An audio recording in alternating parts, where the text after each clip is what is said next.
হাই মই ওলালোঁ বহুত টেনশ্যন লৈ ডক্টৰৰ ওচৰলৈ কি কয় শুনি লওঁ মোৰ কোনটো ডায়েগন'চিছ কাৰেক্ট হয়। Hi good morning all.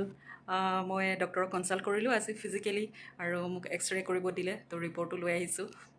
মানে বেছি ভিডিঅ' উঠোৱা নাই যিহেতু মই নিজেই পেচেণ্ট আৰু লগত যোৱা এটেণ্ডেণ্টেও মানে অবজেকশ্যন কৰে তো মই আপোনালোকক ইমান ডিটেইলিং দেখাব পৰা নাই। তো গুড নিউজটো কি মই ইমান মানে এম আৰ আই কৰিবলগীয়া ছিটুৱেশ্যন হোৱা নাই। তো মোৰ শ্লিপ ডিস্ক প্ৰব্লেম হৈছে, কমন প্ৰব্লেম। তো bed rest, back to my bed another 7 days আৰু বহি থকা মানা, ড্ৰাইভিং মানা। তো ৰেষ্টে বেষ্ট।